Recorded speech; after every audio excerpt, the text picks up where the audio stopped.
down a game.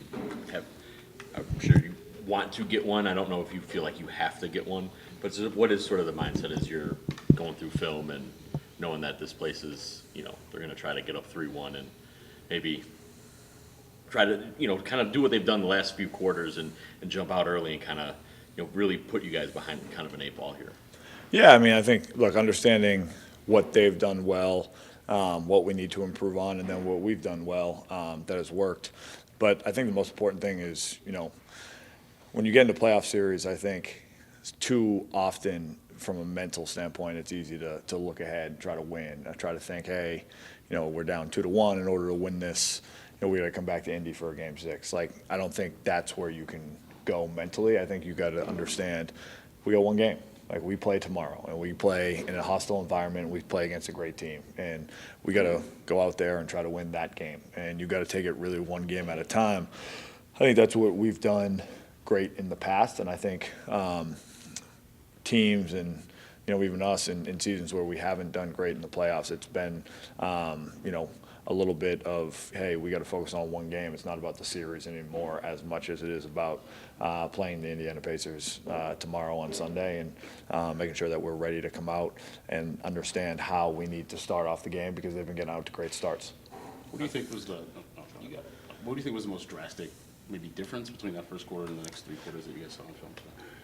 I think they came out running and gunning. We got to do a better job in transition. I think some of that is on transition defense, and I think some of that's on offense, quite honestly. We got to make sure we're getting good shots. We got to make sure that we're working our sets. We got to make sure that we're owning our space. I think they did a good job pressuring us in the first quarter, and not that they didn't do a good job of it in the next 3 quarters, but I thought we handled it better in the next 3 quarters.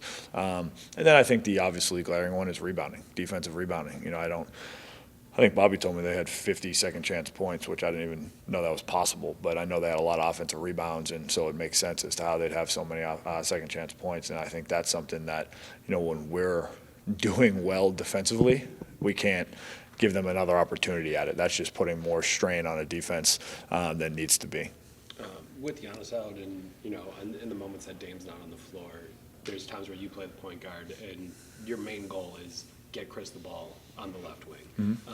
How do you try to find a balance between still being aggressive in those moments and not just, all right, my only job is to get Chris the ball in this spot? Like, how do you try to play that role? Yeah, I think, for me, it's trying to read the game in the sense of, if it was a dead ball, if they had a made shot, if we have a set play called that is to get Chris the ball on the left wing. That's my job, do my job. But if we're doing more of a motion set, or if we're in more semi-transition or transition, finding ways to get into the paint, finding ways to drive, playing point guard is, for me, oftentimes getting Dame, getting Chris, when Giannis is healthy, getting Giannis the ball, or getting us into a set. And then it's secondarily when there's a kick out or it's when it's attacking a closeout. I think that's when I do a good job of trying to get into the paint, or in some of the pick and rolls with Bobby and myself or Brooke and myself, where I can get downhill right-handed and try to draw 2, and then they're open for a pop, or if they go back early, then I got a chance to get in the lane and make a play. But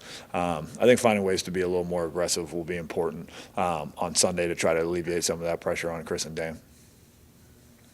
I guess just for you guys defensively on Halvin, I think 16 assists for him last night. How do you guys deal with the reject with him? It's something that obviously a lot of teams have sent him left before. It's something that he has now gotten quite good at. How do you deal with that?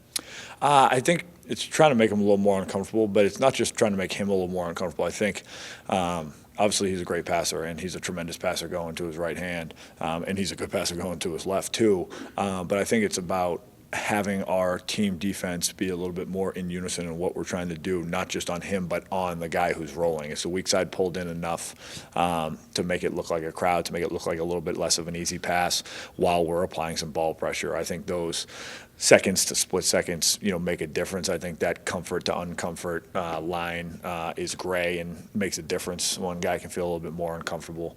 But he's a great player, and he's going to make great plays. And I thought even with him having 16 assists, the last 3 quarters, I thought we did a great job holding them to a tough field goal percentage. And, I mean, they scored 39 points in the first quarter, and they scored 44 in the second half. I think as much as we're going to look at and did look at things we can clean up in the second half in overtime, i.e. rebounding.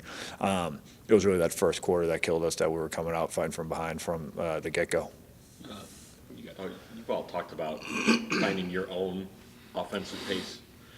If the top three scorers are either unavailable, compromised in some way, how much more important is that for players like yourself or AJ, or if Bees plays more or Jay plays more, to score, like to find maybe easier ways to score, especially if those guys don't have the the attention that maybe you guys are all kind of used to. Yeah, I think that's where, getting into what Doc calls working the sets, right? Making sure that we're looking at the first, second, and third option of sets. Oftentimes with Chris, with Dame, with Giannis, they're good enough they could score on the first option almost every single time. If not, it's the second option, and options 1 and 2 are often for them, so it works out, right?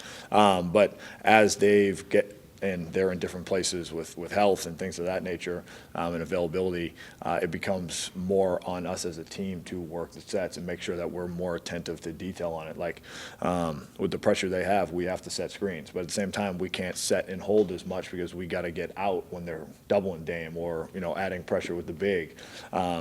So it's that fine line of being able to read the game as a team, not just being able to read it individually, but being able to read it as a team and make the right reads. And when we get into the pocket and we get that roll, creating a problem on the backside of 2-on-1 or 3-on-2, and making sure that, hey, we're not just standing, wing and corner. Maybe that corner guy cuts as the big's rolling, so you got a potential for a layup. Or if they take the layup away, then you got a corner three for a half second before that guy who just trapped the ball rotates. And I think those little things, we've done it in spurts. We just got to do it harder for longer, as Doc says, more continuously throughout the course of a 4-quarter game in the playoffs against a great team that knows what they do well, and they try to do it well for 4 straight quarters. I'm not trying to make excuses for you, Yeah. but Giannis got hurt, Chris gets hurt, plays through it, Dame gets hurt. How do you avoid feeling helpless? Like just avoiding you very easily could fall into that, man, this sucks. Yeah. How do we keep having this stuff happen to us? Yeah, I mean, well, for the record, them being hurt does suck. But no, I think for us, it's a competitive nature. We believe we have a locker room of great players, and we have guys that can have a next man up mentality and can play. And we have guys who have been in situations and obviously delivered in the past, especially in the postseason. So making sure we lean on them. And some of them are dealing with injuries that aren't spoken about nearly as much, or maybe aren't even spoken about at all. And just making sure that we don't let those things mentally let us off the hook. I mean, it's the playoffs. Everyone's dealing with something on our side, on their side. How do we fight through it? How do we find ways to win one game, win a battle? And overall, the series will be the war, but try to win a battle on Sunday and make sure we do it together and make sure we pick each other up with whatever it might be, with a turnover, with injuries, with a missed shot, with a missed defensive assignment. It's going to happen over the course of a game, but I think the more consistent we can be in having each other's backs, the better we'll be for it.